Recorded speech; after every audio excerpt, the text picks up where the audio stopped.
On today's podcast, we're going to be talking about board games that you can play with your kids to infuse some of these life lessons. And from what I've seen, it also brings out different behavior traits that you may want to identify in the future. And what we try to do here is between Dr. Poe and myself is really speak from experience and just to get a little bit of context out of the way. Dr. Poe, maybe try and share like kind of your family dynamics, the ages of your kids. Sure. So my kids are 10 and 8. So my son is the older one and my daughter's the 8-year-old. And yeah, we try to be intentional about keeping them informed of what we're up to, like what we do for quote unquote work. For example, even though I don't have a 9 to 5 job anymore, make sure that they still have a sense of what it is that I do. And for example, seeing pictures of our rental properties and in my office or just seeing me work on spreadsheets, it's important to keep them in the loop. Yeah, and I don't know if I'm gonna add very much into this podcast today. My kid is 2, and although my wife says that she's learning stuff and she remembers stuff, I don't quite believe her.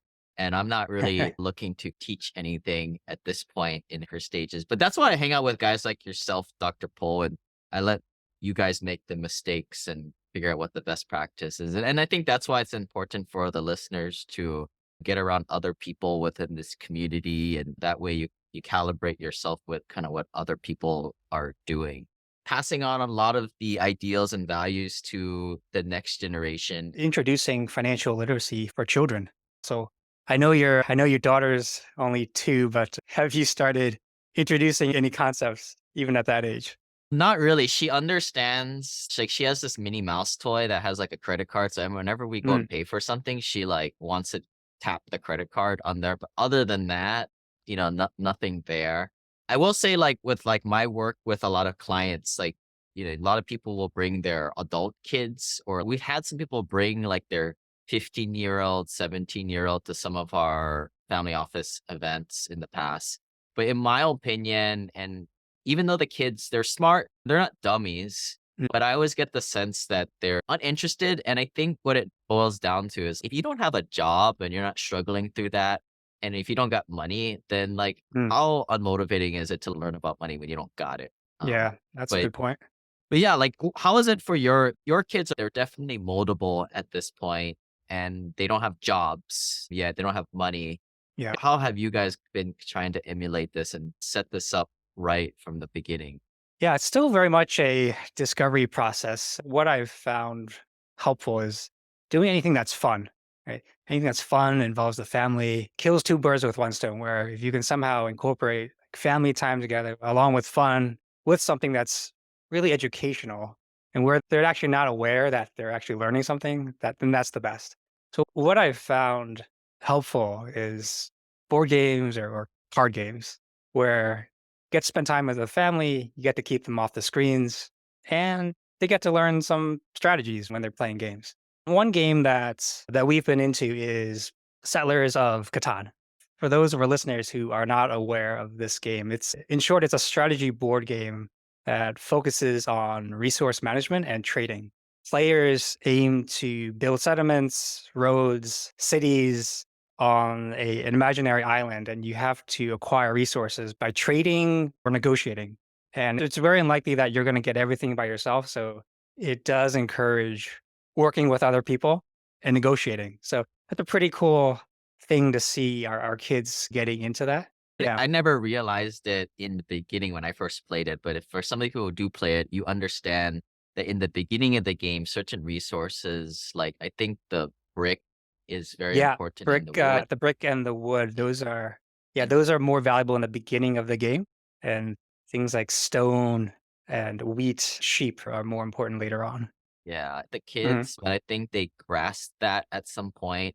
And then there's also like a red herring component. Like you use the brick to make a road, and that's how you get it on the map. But it's always a stupid thing to go after, like the Yeah, longest road. And in a way, building wealth financially, there's also red herrings in that too, right? Who has the fanciest car? Who has the best clothes? In absolutely. a way too. Yeah, absolutely. That's a great analogy, right? So if you have two people, for example, who are going after something like the longest road, you could just be out trying to outspend each other and actually wasting all your resources trying to one up the other person. All the while, you could have been going for a different strategy, a more efficient strategy, right? To build up your cities or to get points out in other ways. So it's very much teaches you to be strategic, to not go into the game with only one game plan. You have to always react to what the other people are doing. And you have to be flexible enough to adjust your strategy as the game goes along. And overall, it's a pretty easy game to learn, but it's one of those games that you could take a lifetime to master. Right? So it's great for families, great for kids. There's an element of luck involved, so that makes it nice for kids. And yeah, overall, it's quite fun. Yeah. Part of that whole is like shared experiences, and then people start to have tendencies and shortcomings. Has anything came up where one kid tends to do one thing and you tease them or you praise them for some type of gaming method? Yeah, so in the beginning, my daughter, all she really knew how to do was build roads. So that's all she would do instead of focusing on other strategies. But we've played it enough that she eventually learned that there's other ways to get points. And amazingly, the last time we played, we actually got beat by the kids. We were secretly really proud of them for finally beating us. But now they actually don't want to play anymore because they want to finish on top because they finally beat us. But yeah, so that's pretty funny. But we're very proud of them that even at this age, at 10 and 8, that they were able to beat us, and we weren't taking it easy on them.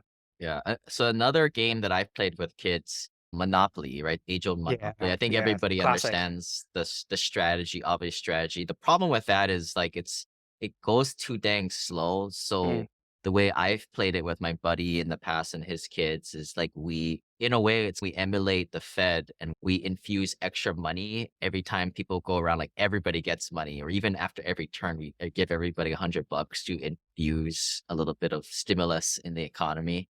that's hilarious. That's very appropriate. Time's Yeah, valuable to me, so, like, any way we can speed it up and get the same effect where yeah. I'm looking to do, but it makes them more interested in it.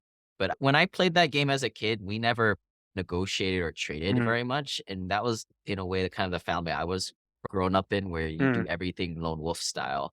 But when we were playing, we are drinking too, so, like, we were making all yeah, these deals with the kids, and you can definitely see which ones are, like, the schemers and yeah. which one's, like, the more banker type. But I don't know, any kind of things that kinda came up Monopoly for you guys? Yeah, we play Monopoly sometimes too. It's a classic, and but to your point, it's yeah, definitely you need to definitely set aside at least a few hours for it. The one thing I would say about Monopoly is they love reminding the kids of the analogy of the green little houses, right? So I try to remind them that life is like a game of Monopoly. So your greenhouses are like your regular non-sexy savings, right? Just keep getting these savings, keep saving incrementally.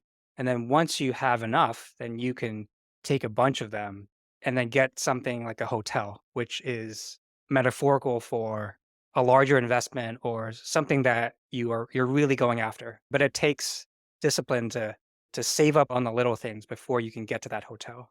So I always try to remind them that if there's one thing, just remember life is in many ways like a game of Monopoly. Just if you don't know what to do, just for the time being, just keep collecting, keep getting these little greenhouses.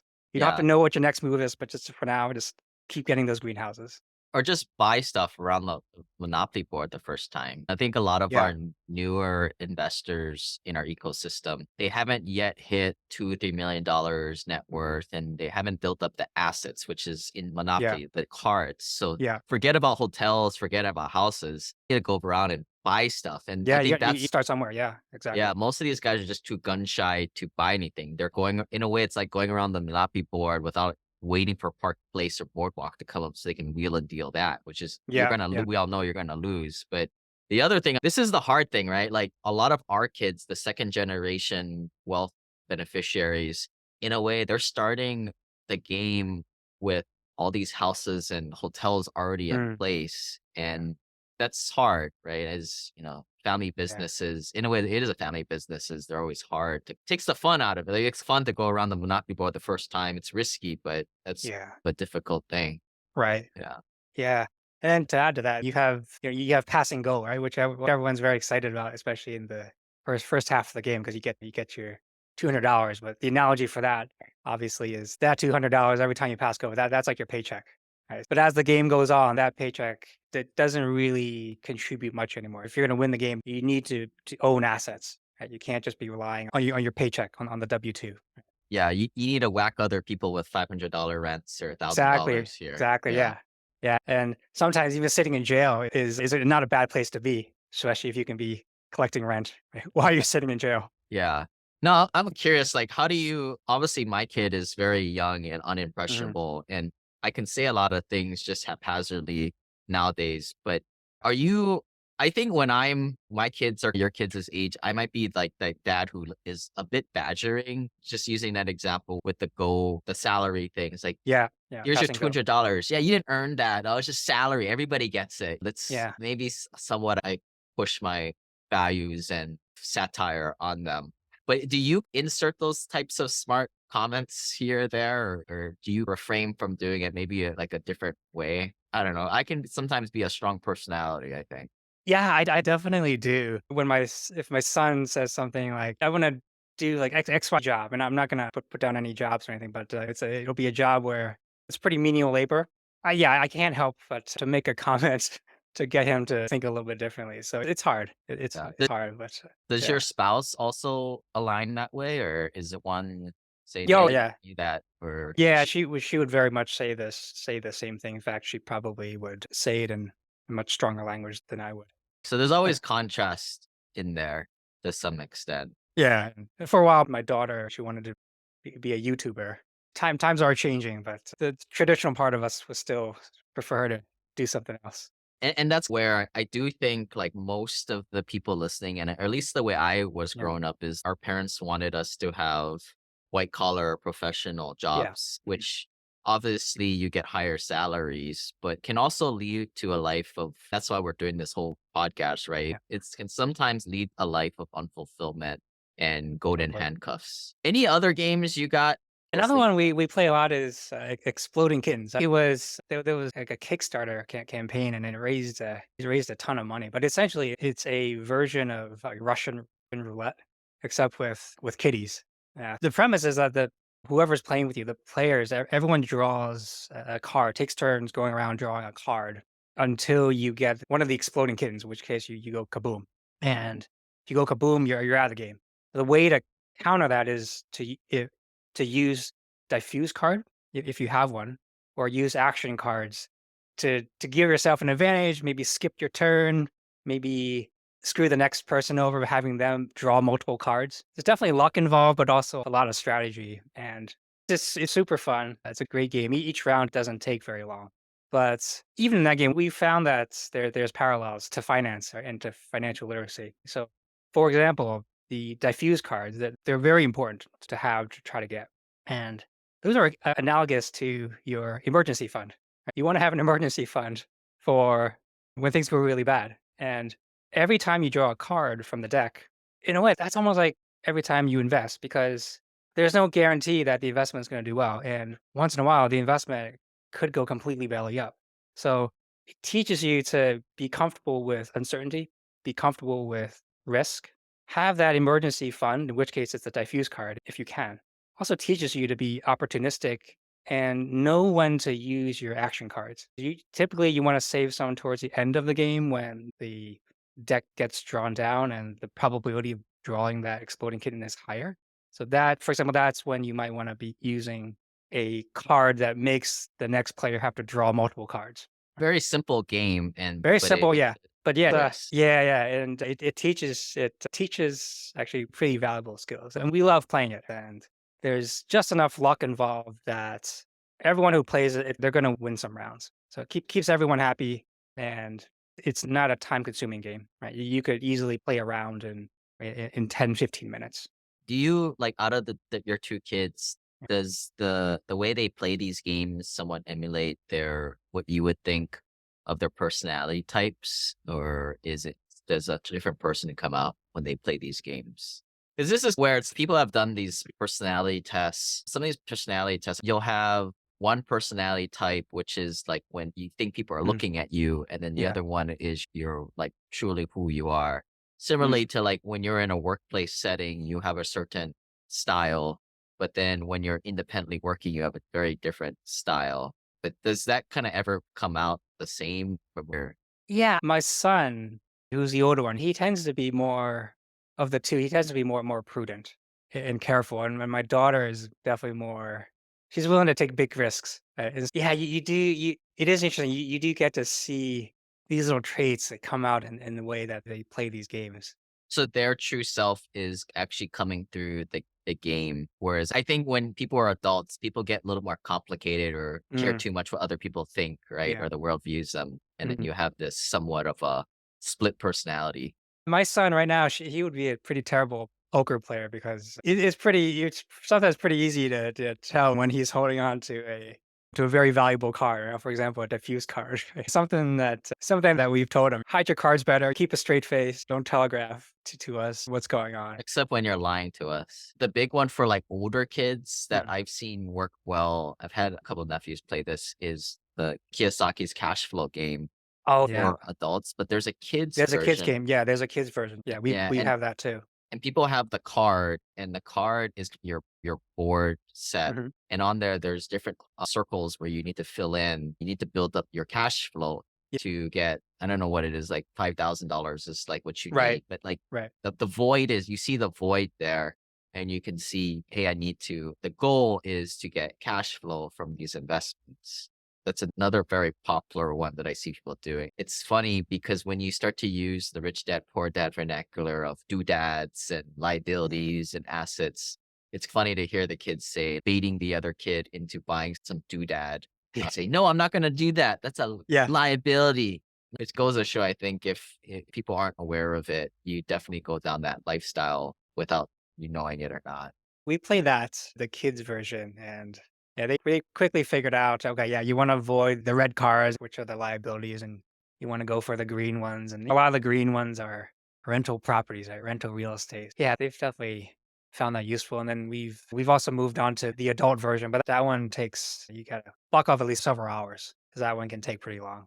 Bonus game that I actually haven't played this myself. I have the game.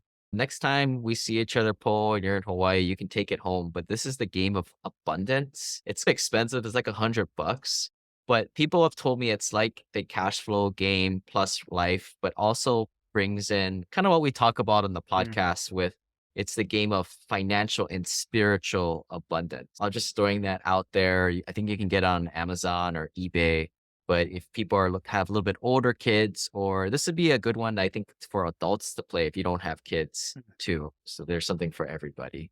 But speaking of cards, another thing that we like to do as a family is something called talking card decks. I don't know if you've ever heard of those, but Yeah, I have those in my yeah. car. We never use them. Conversation starter.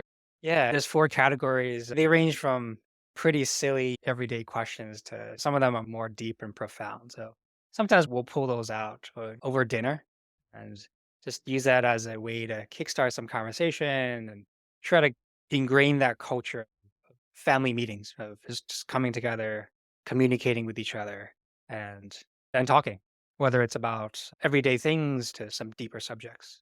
Yeah, and I'll do a future podcast on these Yeah. family meetings and more formal dissection of it, as we have a lot of people in our group that will have different plays on this. I know Cole's got his. I have none of that. I wash dishes for during my family meeting, so I need to improve. But as far as like these games, like Dr. Poe, what is your thought process on incentivizing somebody to win and anting up the skin in the game in a way? What's your viewpoint on this? Oh, we haven't gotten to the point of giving any material incentives yet, but I think so far just they're pretty motivated to try to win. Yeah. When they do, they feel pretty proud getting one over their parents. A lot of people listening here and ourselves included, I think we were very motivated by money. Obviously, you're trying to get away from this, but we're initially very motivated by money. I could remember I hated baseball as a kid. Yeah. But then my dad created this crazy, if I got a walk, I got 25 cents. If I got a single, I got 50 cents. Home Mm, run was $2. I don't know if that's exactly what it was, but there was an incentivization program. And you know what? mm, I was on it, flies on shit, or yeah. that was crack to me. And for some kids, I noticed they're not as motivated by that. Where Mm, I know you and I would have been like, Yeah. making all kinds of deals if it was for $1. Totally. Totally.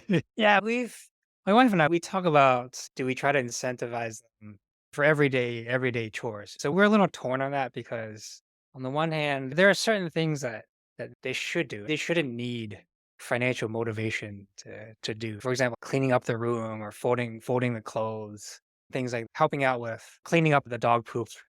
But yeah, we're talking about setting up perhaps some sort of financial incentive for things that go beyond what they're expected to do.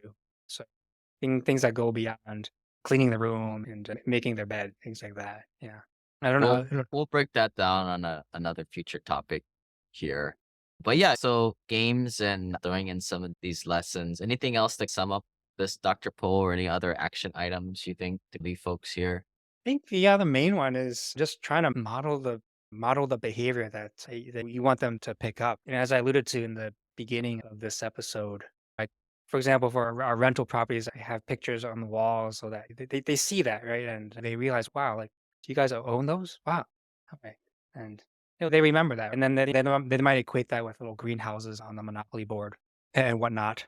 The other thing I think I try to instill in them is this idea of constant improving. So even at my age, they're seeing that I'm still starting new ventures, right? New activities, like trying new sports, starting new businesses, taking seminars and learning. So that's something that I think is important to show them that learning doesn't just take place in the school, right? And learning it's a lifelong thing.